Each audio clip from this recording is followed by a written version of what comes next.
time out of your schedule to learn a bit more about our newest resource, Giving Circle in a Box from Amplifier. We're going to record this session like Dara mentioned, so you'll have the link to refer back to, and if anyone else on your team has questions, you're welcome to share that link as well. And if you have not yet had a chance to download Giving Circle in a Box, I'm going to go ahead and put that link in the chat. It's available open source like all of our other resources on our website. So I invite you right now to click through to download it. You're welcome to scroll through during this presentation. We'll be sharing snippets of the resource with you and a general overview of the full guide as well. So this is a bit a look into our time together today. We're going to be opening up the workshop, introducing you to this resource, where it comes from, what it's best used for. We're going to talk a bit about what the scope of the Giving Circle in a Box actually feels like, what all of the sessions contain, how you can actually plan for your Giving Circle, and then we'll talk a bit about our incubator cohort launching in a few months. And we'll wrap it up. We'll have tons of time for questions. If you do have questions, though, please feel free to put them in the chat, and Darren and myself will both be keeping an eye on the chat throughout. So don't hesitate to put in your questions. We really want to make sure that you leave this session feeling like you understand what this resource is, you're excited to use it in your community, and you know how best to do that, or to share it with the professionals in your community that would be best positioned to utilize it. So we're going to dive right in with an icebreaker. And I'm going to share my audio, but I'll also have the text up on the screen depending on what is best for you. And we're just going to take a listen. It's about a minute, and then we'll do a little activity. Grow. Judaism, as a result, is the rarest of phenomena. A faith based on asking questions, sometimes deep and difficult ones, that seem to shake the very foundations of faith itself. Shall the judge of all the earth not do justice? Asked Abraham. Why, Lord, have you brought trouble on this people? Asked Moses. Why does the way of the wicked prosper? Why do all the faithless live at ease? Asked Jeremiah. The book of Job is largely constructed out of questions, and God's answer to Job consists of 4 chapters of yet deeper questions. Where were you when I laid the earth's foundation? Can you catch Leviathan with a hook? Will it make an agreement with you and let you take it as your slave for life? Okay, so that's a bit of wisdom from Rabbi Lord Jonathan Sacks of blessed memory. And I would love for somebody brave enough to come off mute and share with us what wisdom you think these words offer us. What does it mean? And you don't have to share anything too long, just like top of mind, what does this mean to you?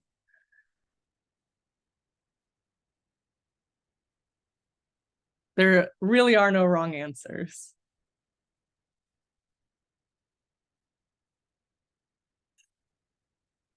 I perhaps should have led with, this will be a very interactive exercise. Like all of Amplifier's content, we love some interaction. Because so few people are on camera, I don't want to just call on people. So let's have some people put in chat. What does this mean to you?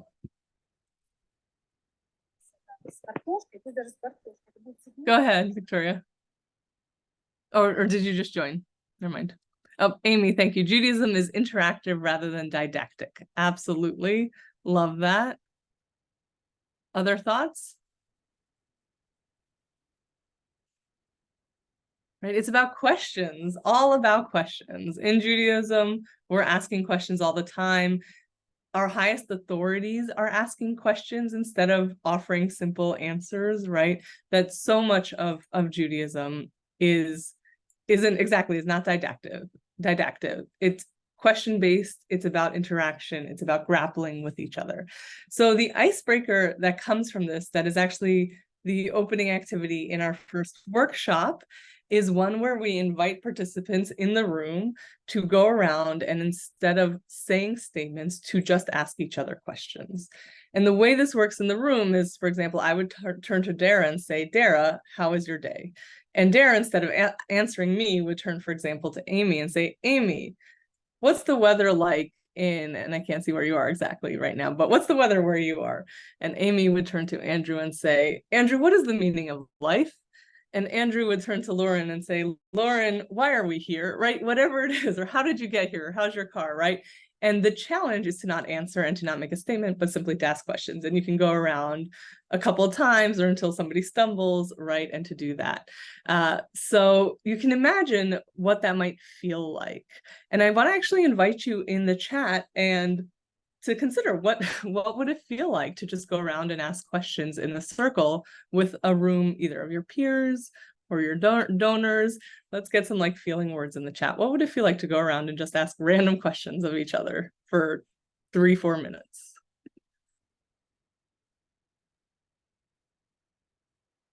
Gail, did you just unmute to answer? I think so. So I'm just going to pose a question to Amy Z.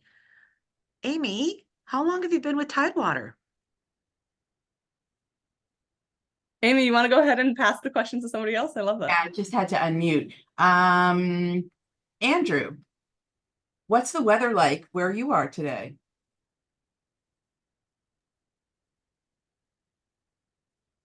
How did you hear about this program? Victoria G. And if you can't unmute, that's okay. And John asked someone else, right?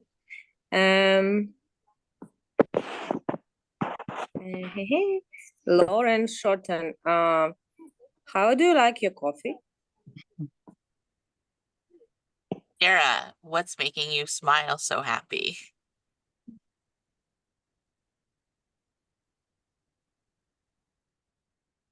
Sasha, what color is your shirt today? Lisa, what is top of mind on a Tuesday? Marta, I'm ordering candy for my son's bar mitzvah. What's your favorite kind? I love it. So let's actually wrap there. Thank you so much for just jumping into that. Thanks, Gail, for setting the tone. It really is wonderful. I want to ask, so Amy, you said it might feel like a lot of static or rudderless conversation. For those of you who actually did it, what did it feel like to just hop in and ask questions? You can answer, you can go off mute and answer, or you can just put your answer in the chat. Involved. Involved. Mm-hmm.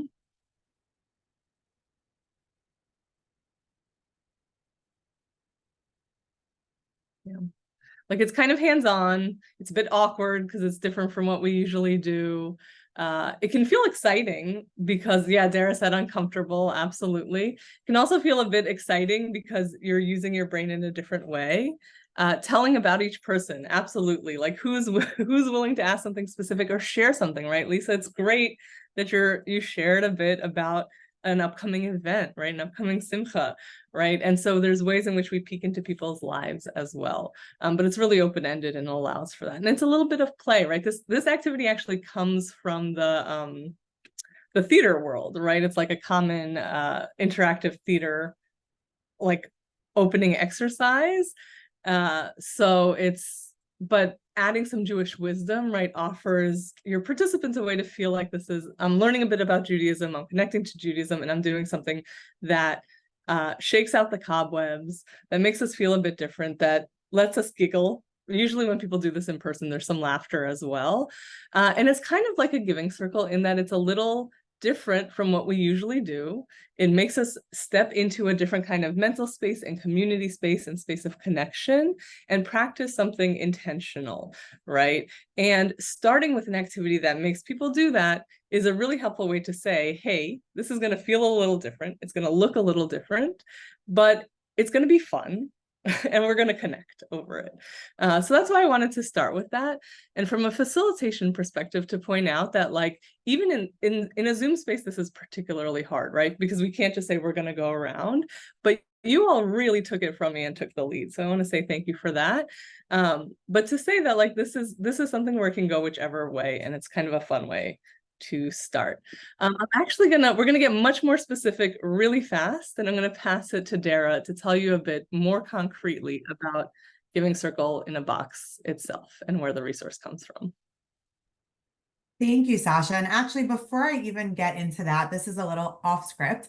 I realized that we really have a great mix of people on this call, and some of you have been on other amplifier workshops before. Some of you may have been forwarded this from other people at JFNA, and this is your first time working with an amplifier resource. So I just wanted to take a step back and share a little bit about who Amplifier is. So Amplifier was started in 2014 as an organization that was here to help start Jewish giving circles and bring the Jewish giving circle movement together, connect with the larger giving circle movement. We helped start, and by we, it was not Sasha and I, but Amplifier helped start many giving circles.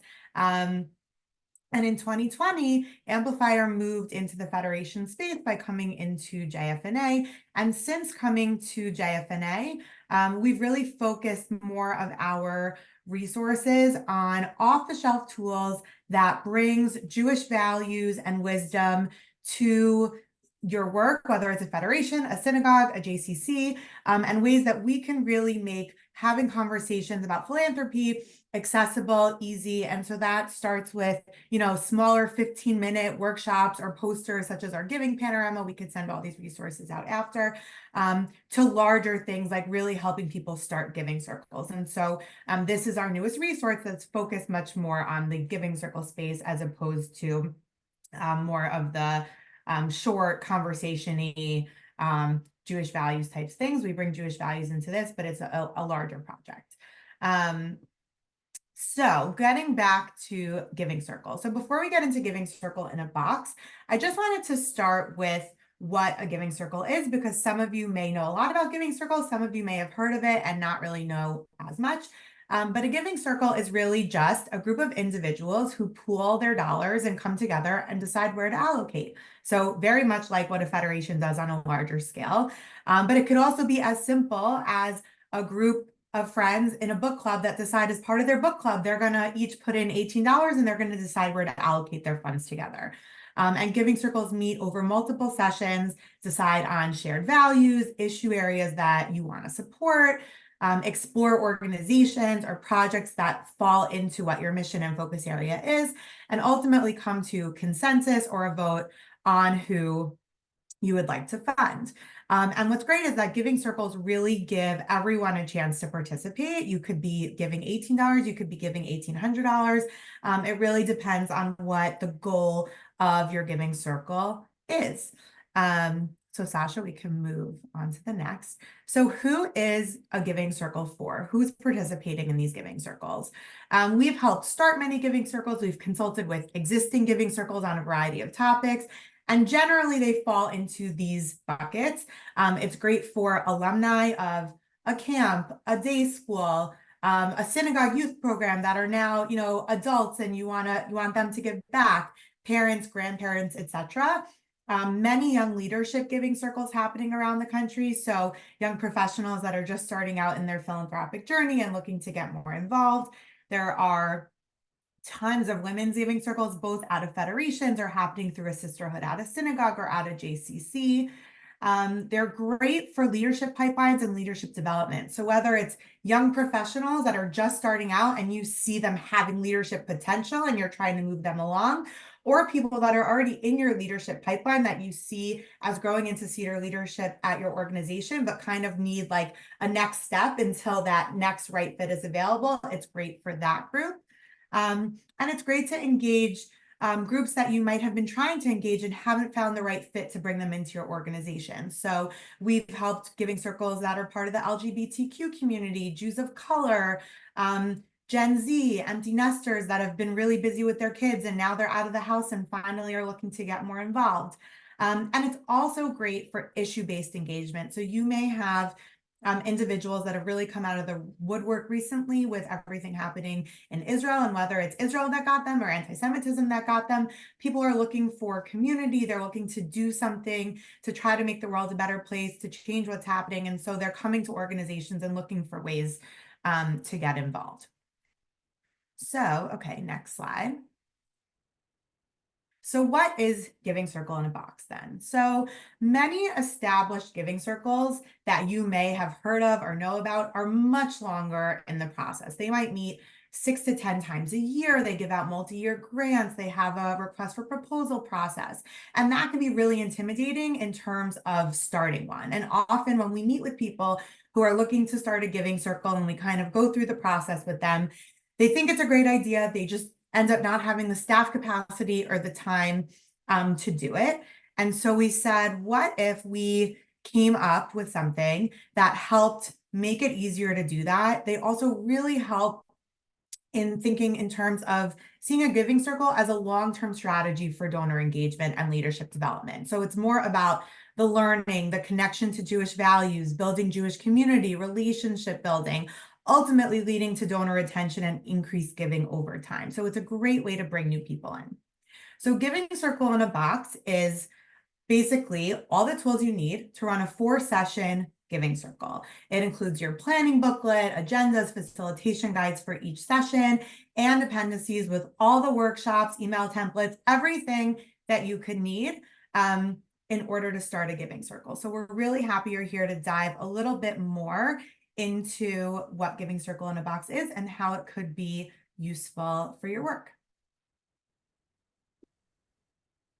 Great, thanks, Dara. And thanks so much for introducing Amplifier. I realized actually I didn't even introduce myself. Hi, everyone. I'm Sasha Raskinyan. I'm the Executive Director of Amplifier. And this is the Amplifier team, Dara and myself, for those of us who have not met yet. I do want to pause and ask, are there any questions about giving circles in general? We'll get into the Giving Circle in a Box much more concretely, but does anyone have questions about like what is a giving circle in general before we get there? Amy, do you want to unmute and ask or just put in the chat?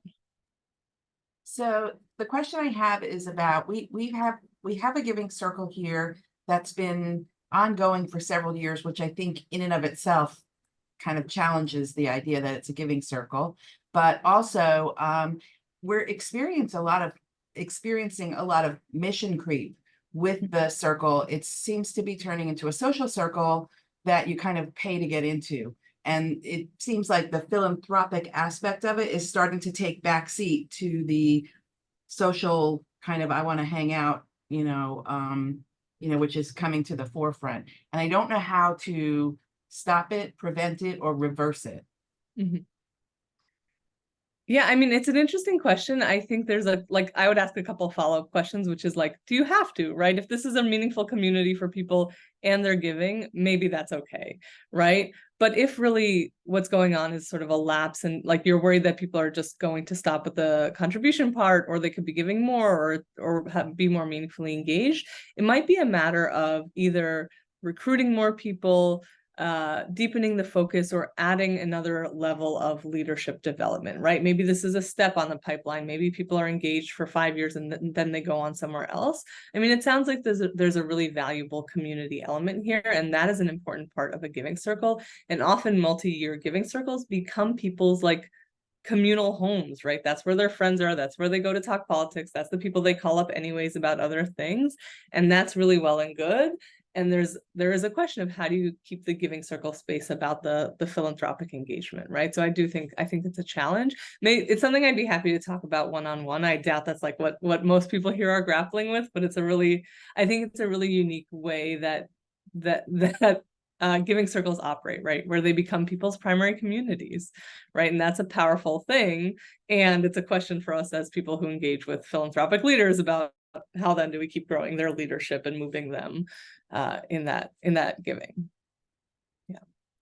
Other questions about like, just, I'm still a little confused. What is a giving circle? What do I do? Like sort of on that level. If you do have questions as we keep going, feel free to put them in chat, or you can unmute and ask. I think we're a small enough group that that's fine. I'm going to share with you what our Giving Circle in a Box looks like across the 4 sessions. It's a 4-session giving circle, like Dara mentioned, and it has a pretty, the facilitation guide includes scripts for each session. They're pretty mapped out for you. So it's really meant to be turnkey, grab and go off the shelf, a guide that anyone could take and use it to plan for, recruit, and then facilitate a giving circle. So the first guide, which we'll talk about after we talk about the rest of these, the first chapter of the guide is about planning and recruitment. And then parts 2 through 5 are meetings 1 through 4.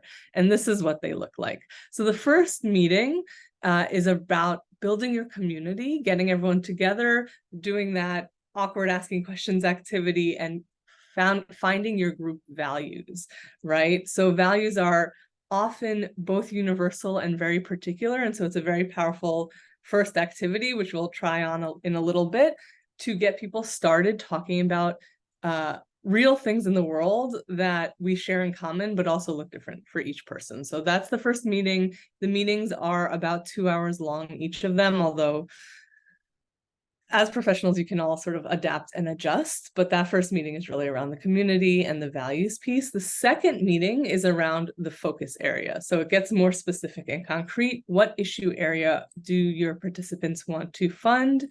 How do we think about it in line with our values? And then how do we prepare for actually making a donation and looking at possible donation recipients? As Darren mentioned, there's no request for proposal RFP process in this giving circle, which means that once your participants pick a focus area in session 2, and you may have a focus area in mind for your giving circle. So this might be learning about the focus area or narrowing it down in some way. We have suggestions in the guide for how you might do that. Between sessions 2 and 3, you actually go out and research organizations or programs, or identify those that you're already connected with through your organization to share with your participants. And this is something that your Giving Circle participants, or if you have leaders, chairs, can help you with. So there's a bit of homework involved, so that in meeting 3, you can actually discuss grant making best practices, learn a bit about what one does, how one researches organizations, and then actually review your possible donation recipients and narrow it down to a set of finalists. And then in meeting 4, you can meet the finalists, and we say meet in a broad way. There is an option to invite them in if you have that relationship, but if not, we just suggest that you get to know them a little better. Looking at their website very closely, doing some more due diligence, looking into what financial information might exist out there, and narrowing it down to a single donation recipient, then having a little celebration and reflecting on the whole process to really bring it together, to finish out that community building piece, and to close and appreciate each other. So that's the flow of the 4 sessions. Any questions about that arc of a giving circle? Okay, so let's try a piece on. And the piece we're going to try on is the values activity. There's a lot of suggested script in the workbook. And this is the introduction to the values activity. The reason that we suggest you share with your participants, the reason we're starting with values is that they're an incredibly powerful tool for leaders or people committed to making a difference. It's really easy to go with the flow, and Marissa, I'll see your question, I'll come back to it in a second. It's really easy to go with the flow, to allow dominant norms or the culture of whatever space we're in to inform how we act. But if we first name the values that we want to embody or are core to us as individuals, and then check our actions against those values, holding to them is hard, but it really helps inform our leadership, and that can be transformational over time, right? It's not easy, but it starts with identifying our values and then acting accordingly. So that's what we're going to do for our giving circle. We're going to start by looking at our individual values and use that to come to a set of group values. Marissa, we'll get to spacing out the meetings after this activity. We'll actually talk about that quite a bit. So what I want us to do in the chat is to actually try this out. And this is a good model activity that a lot of our activities are based on. This is again from the first session. Alyssa, we'll see you later, I hope. No worries about hopping off. So I want everyone here to take a look at these values. And this is an activity we'll do in the chat. To take a look at this list of values, which, I see as Jewish values. In other spaces, we have the Hebrew for them as well. Here's just the English. And consider which 2 or 3 of these values are most important to your giving or your involvement with causes or organizations that you care about. And then once you have them, we're going to do a version in chat called a waterfall. So I want you to open the chat and type in your answer, but wait to hit send. So everyone's going to think about which 2 or 3 values are important to your giving, type them in the chat. Oh, and that line on the bottom is like an add your own, right? So if you're like, these are not mine, add your own value, type it in the chat, and then I'm going to count us down. Everyone's going to click send at the same time. So we're going to see all the values come into the chat at the same time.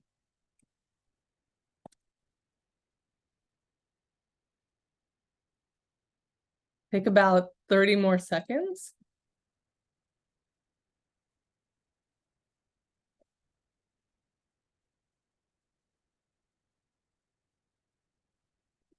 Okay, I'm going to count us down, and I'm going to say in a minute 3, 2, 1, and then I'm going to hit send. Okay, so and then you're going to send your values through the chat. Okay, 3, 2, 1, send. Great. Okay, and then take a look at what everyone sent in. I see. Let's see, responsibility, community, memory, loving kindness, responsibility, justice, repairing the world, service, repairing the world, building and strengthening community, repairing the world, hope, loving kindness. So you can imagine maybe we have a chart and we're like ticking them off. Justice, repairing the world, preservation, loving kindness, repairing the world, peace, responsibility. Can I ask somebody to come off mute and share with us what they are noticing might be a starting point of commonality among this list of values?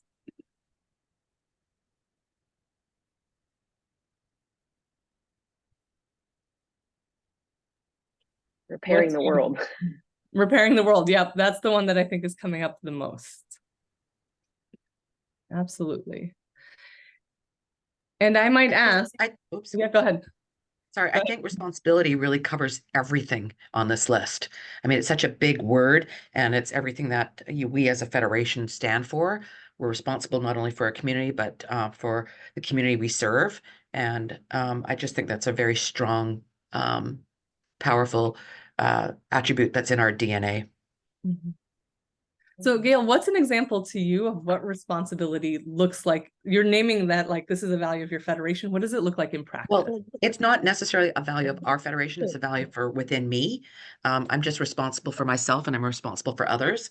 But everything that we do here at Federation is, you know, it's chesed, it's tzedakah, it's tikkun olam, and that to me is all that aligns with being responsible and being, you know, we're here to save lives. We're here to preserve our Judaism. We're here to preserve that our communities can live more Jewishly. We're living in a very complex situation and time right now to love the stranger, but it's kind of hard to love the stranger when they don't love us. I mean, it's just a big picture here. So that's how I'm just, that's how I'm interpreting it. Thank you. Did somebody else who wrote responsibility think about it in a different way, or is this resonating for somebody else? I mean, I wrote responsibility because I kind of feel like when you have done well in life, it's your responsibility to give back, kind of like, you know, pulling other people up with you. Mm-hmm. Thank you. Thanks. So this is, I'm gonna like pause here and do like some facilitation, pulling back the curtain, right? One of the reasons I love starting with values, I mean, Amplifier does everything starting with values. One of the reasons I love it, right, is they're pretty universal, right? We can all say, sure, responsibility. But when we actually open up the conversation, they can mean, and we know this, right? They can mean totally different things to different people, right? And so I can say, right, this example of like, responsibility is an obligation to give back based on what I have, versus responsibility covers sort of all of it, the work that we do, our obligation to ourselves, to others, to the community, right? We can ask, where did you learn that from, right? Who taught you that? What is the Jewish expression of that? Here's a text that shares that, right? There's so many different ways into values to start a conversation, to learn about each other, to build community in a way that doesn't feel terrifically fraught, right? Because none of this is saying you don't care about responsibility, right? Or you don't care about this very important issue that we should all care about, right? It's a way into a conversation that starts from a global place where the vast majority of us can say yes, right? So part of the work of this values conversation is getting people practiced at that sort of like sharing conversation, getting more specific and concrete in a way that's building together, right? So the way we do this activity is we have this conversation for a while, and people will get into it, right? So maybe a bunch of people would say, oh, totally, responsibility does feel like the umbrella for all of this. And it feels like as long as we're saying responsibility for like our own community and the rest of the world, and that becomes, yeah, Victoria, go ahead. Oh, were you gonna chime in? Okay, as long as like, and that might become your value statement over time, right?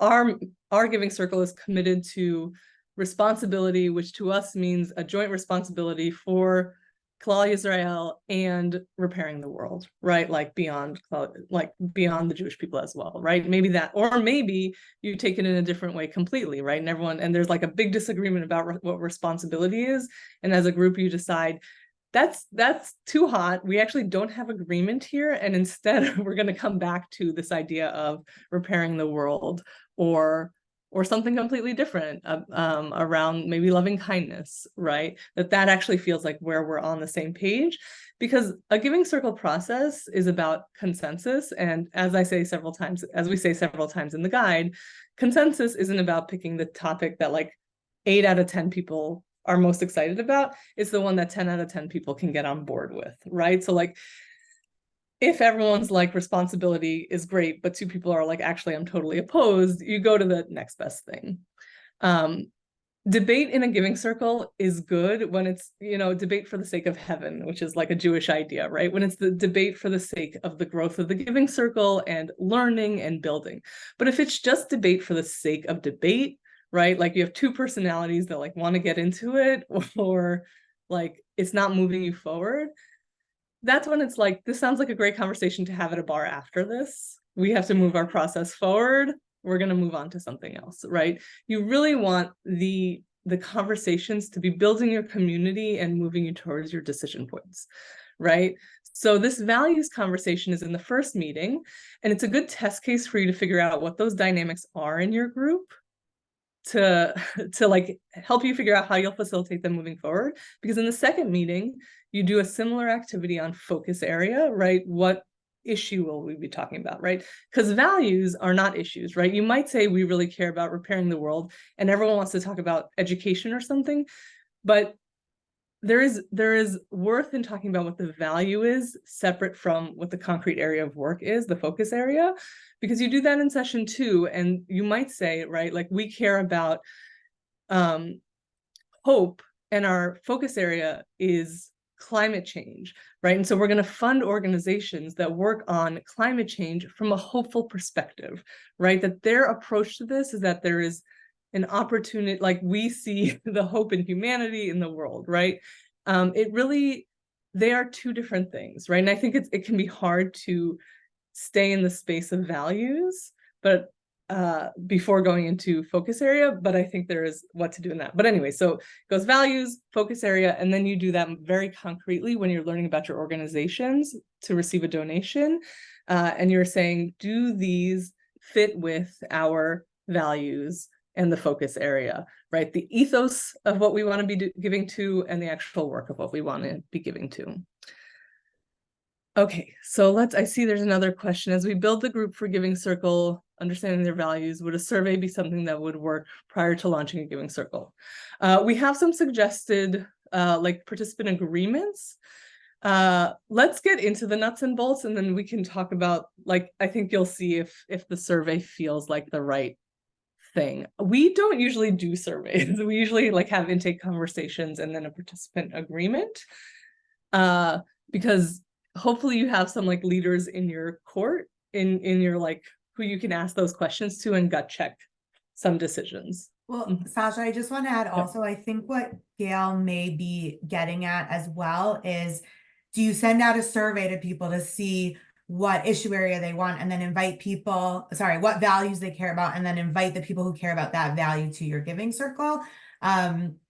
So the answer is, we're actually going to get into that in terms of thinking about, why are you creating a giving circle, and what is the goal of your giving circle? And that will inform who you would want to be inviting to your giving circle.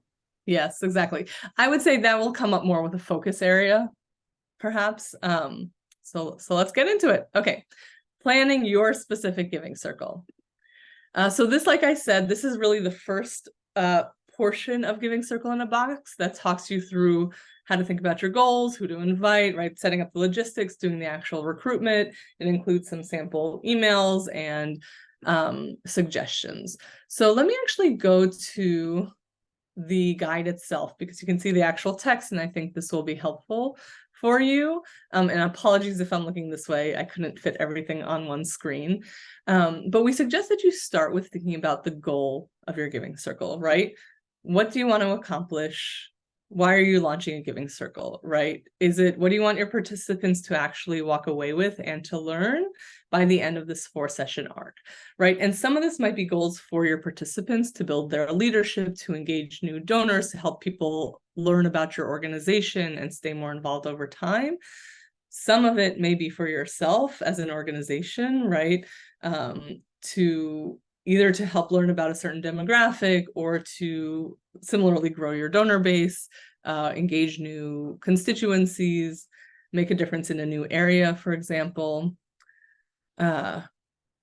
Or if you're not at, like, many Giving Circles are just like kitchen table events, right? They're like groups of friends around a kitchen table, right? So it might just be to like learn more about a topic with my friends, right? That's another version of a Giving Circle. So you want to start with your goal.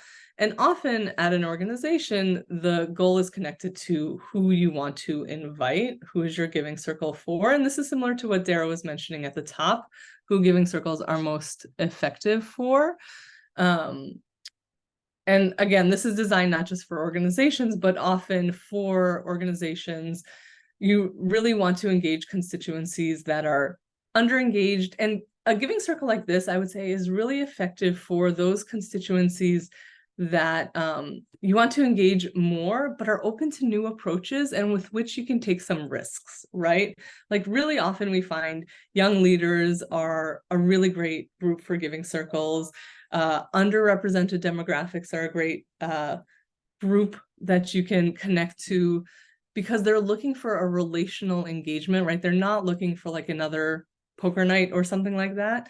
They want to see that like you care, they're going to make a decision about where money goes, and you're going to take that seriously over time, right? Over several meetings, they get to meet other people like them and build community, for example. And Amy, thank you for sharing the goal of your Giving Circle. That's fantastic to see in the chat. So once you have your goal and who you're engaging, that's going to determine most everything else. We recommend for a Giving Circle like this, it's actually a pretty small group. It's like 6 to 15 people, really, no more than 20. But your goal and your who is going to determine almost everything else about your Giving Circle, right? We do suggest you, if you can get chairs like lay leaders for your Giving Circle, it's a great thing to do because then you have members of your Giving Circle who have committed to a little extra time and can help you gut check decisions, can help you recruit, help you decide how much you're asking for. And so it's a really great model, 1 or 2 chairs for a Giving Circle. Although we've worked with plenty of Giving Circles that don't have them. The focus area question, as mentioned, right, you can have some of this decided in advance, right? So if you know everyone in your area right now is really concerned about anti-Semitism or about education or about healthcare or reproductive rights, right? That might be the issue area. And then when you're talking about focus area, you might be talking about, are we talking about local? Are we talking about national, international, right? You might think about your focus area a bit differently, or you might use that meeting to learn more about a predetermined focus area, right? Or if you're in your conversations with everyone, you learn that they're all interested in the same thing, great, that's a good recruitment tactic. And then the contribution amount should really be determined by your goals and who you're inviting. Unless your goal is to raise a very specific amount through this Giving Circle, the amount you're asking for should not be a barrier to participate, basically, right? Most of our Giving Circles in this day and age are pretty flexible in their donation requests. And so you can check with your participants what feels like a meaningful but realistic gift for them and invite them to give that. Most of them at this point really do have sliding scales as their gifts. And it's been an interesting change to see over my time at Amplifier that we've gone from sort of a set donation amount to a scale amount over time. There's often a match, which is wonderful from the organization. And if you're at an organization, the donation usually goes through the organization itself. Okay, I think, and then this is sort of the real like nuts and bolts for in terms of meeting frequency. We recommend that it not feel too stretched out. So like every other week, if your participants can swing it, is actually a nice pace that keeps it feeling really tight and like people are building on an experience. Once a month is fine. Much longer than that, and it feels kind of stretched out. And you're like, oh wait, what was that thing I was doing? What was the last meeting about? Right? You're really going to need to remind people. You need some time, especially between meetings 2 and 3, to like create your donation, your like list of possible donation recipients. But otherwise, like keep it feeling really like engaging. You want it to kind of move at a relatively rapid clip. And you can include an extra meeting in there for like a bar night or people to get to know each other. That adds to the time, but it's not necessary. Oh, that's at the bottom of this page. Okay. Let me go back to, I think that's about it on the planning of your giving circle. And let me share a few examples of giving circles that we're working with right now that can sort of help you get a feel for this concretely. So we're working with a number of giving circles in our first incubator cohort and more broadly that all look quite a bit different. So Utah Federation has a giving circle of couples. So it's 10 people. Each of them is a part of a couple, 5 couples total in their 30s or 40s, where 50% of the contribution is going to the Federation, to the annual campaign, and 50% is going to the organization of their choice. So this is something that all the participants know about up front. They're trying to test new donor engagement strategies across the state, right? That's their inside goal. That's like not what they're sharing with people at recruitment, right? Recruitment is like, we want you to get involved with other couples in your area who have young kids, right? So you'll have different goals and you all know that. The Young Jewish Fund, this is in San Francisco. They're also engaging young Jews in their 20s and 30s post October 7th who are looking for community. And this is actually spearheaded by a group of folks who came to them and said, we want to do something, which is always the ideal. They have a minimum donation and they were able to get a match from their federation of $5,000. And then the Jewish Equity, Diversity, and Inclusion Giving Circle is trying to grow the leadership of Jews of color. They're donating to causes in Israel, and it's a flexible donation with a broad range. Amy, I see your question. Do you favor the professional gathering the funding opportunities or asking the Giving Circle members to bring the projects? I think as much as you can involve your participants, great. I really suggest you invite them to send the opportunities to you by a deadline for you to review and to just not include any that don't fit your parameters. To be clear on what those parameters are up front, but that like you get to vet them first and then share more broadly. One thing I would add to that, Sasha, is it really, especially for federations, it really depends. Some federations are open to having participants bring whatever they want as long as it fits with the overall mission of federation, and other federations, specifically want to make sure that the participants are picking funding opportunities that are already part of either new projects that the federation is considering or past grantees, current grantees, etc. And then I'll quickly add some recruitment tips. Most people you're recruiting don't necessarily know what a giving circle is, right? So mostly it's an invitation to build community, to grow leadership, to grow people's connections to each other and other folks involved in a way that helps them make a bigger gift than they might make on their own. If you have a focus area that can help you with your recruitment, really setting a deadline we have found is key. And that's one of the insights of our incubator is like, if you have your first meeting calendared, you are much more likely to recruit people in time for a first meeting, right? If it's just like, let's see what we can, how many people we can get, that's when things get a little fuzzy. And then we really suggest, this is one of the best reasons to have chairs for your giving circles is to have them help with recruitment. And anyone who you invite and they say yes, see if they can invite a few friends. There's a bit of a section in the guide on this, so I won't stay on it too long. Please, any other questions, put them in the chat. I'm going to pass it to Dara, and then we have time. If we have time at the end, we'll stay on for more questions. Great, thank you. So now we're going to talk a bit about the incubator cohort that we are going to be running from basically it's late April through the end of June. Okay, next slide. So as Sasha mentioned, the reason we came up with the idea of doing an incubator model is because I'm sure many of you, or I hope many of you, will leave this call and say, wow, I'd really like to do a giving circle. And it goes on the list for things that you'd like to do down the road, and then it doesn't necessarily happen, only because you're just so busy, not because of anything else. So if we have a date and a group on the calendar that want to do it, it's really a surefire way to move it forward and put a little fire under everyone's tuchus to make it happen. So what is the incubator model? So as Sasha mentioned, we are doing this now. We have 4 federations participating, and each of these, and I know we don't only have federations on this call, so this is not just for federations, it's for anyone. It just so happens the group we have right now are 4 federations. And they come together for calls to be trained before each of their, and foundation, thank you, Sasha, to be trained before each of their meetings. They're using the Giving Circle in a Box guide. We trade them for meeting 1. They have their local meetings. We come back together, debrief, troubleshoot together, train for meeting 2, etc. And it's been a really great way to build community for the facilitators. And they're all really enjoying it so far. Most of them had their first meetings. They're excited about where their groups are headed. And they're all going to be done by mid-April.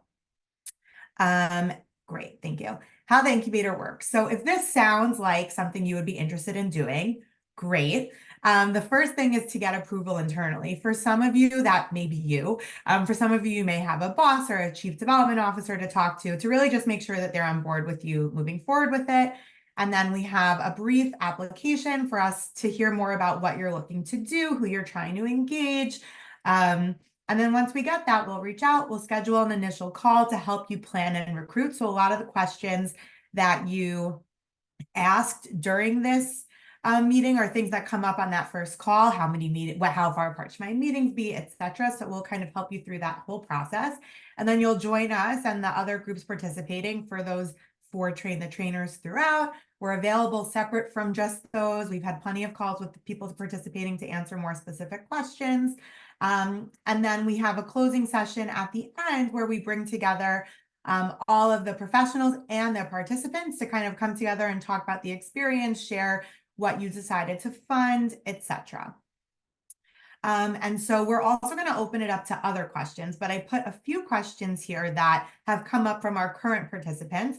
On the one-pager that Sasha will also send out, there's a much deeper dive into some other questions we figured you'd want answered, but here are some other ones that are not in there. So I want to do this, but my timing may not line up exactly. Can I still participate?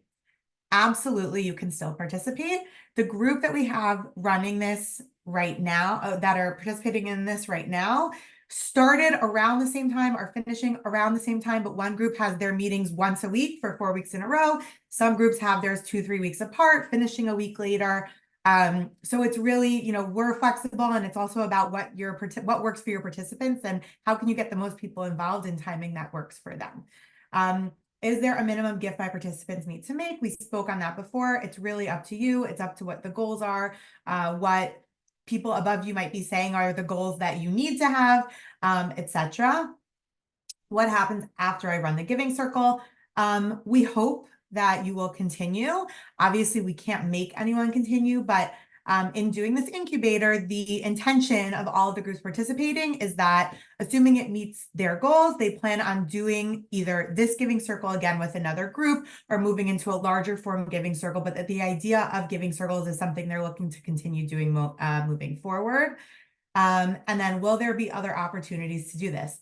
Probably, but right now we have dates for the spring, and we would definitely love to have a number of groups participate with us in the spring. The recruitment and everything basically has to happen now.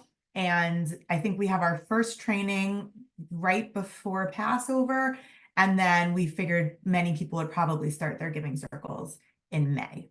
So I'm going to stop there for any more specific questions on the incubator or anything else.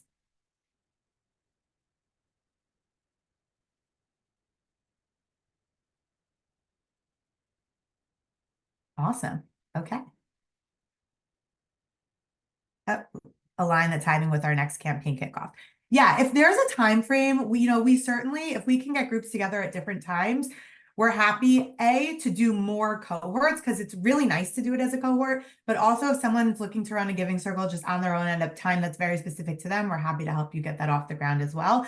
But so if you send us like, when would be a good time to do this or a time that works for you, we can see if there's a time that works for like a bunch of people and kind of base our next cohort around that timing. So we'll add that to something that we'll send out to get like a quick read on that. Thank you, Dara. And I don't, we'll send the link to register and with more information in the follow-up email. So you will have that after this call with the recording and all of that information.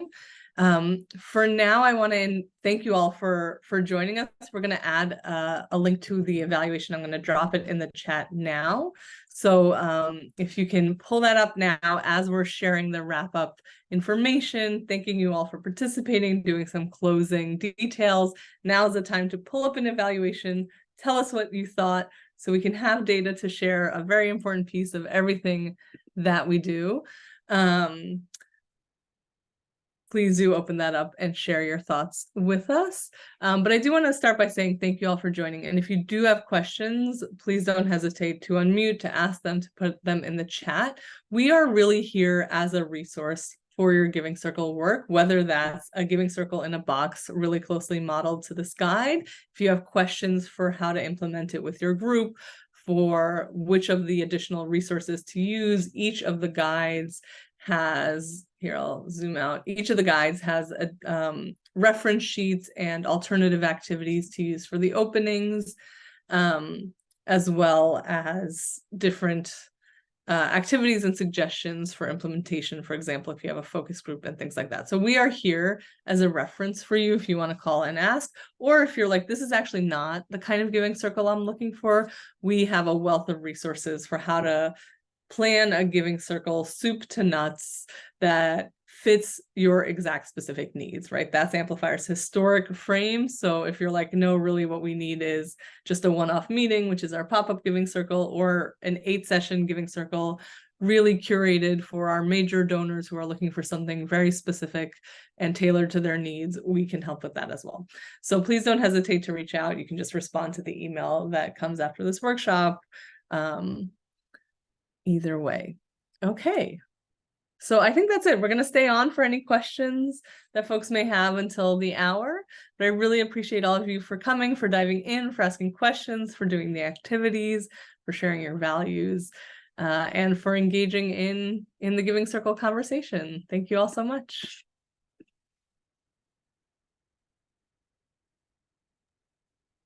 You know, can I ask a quick question since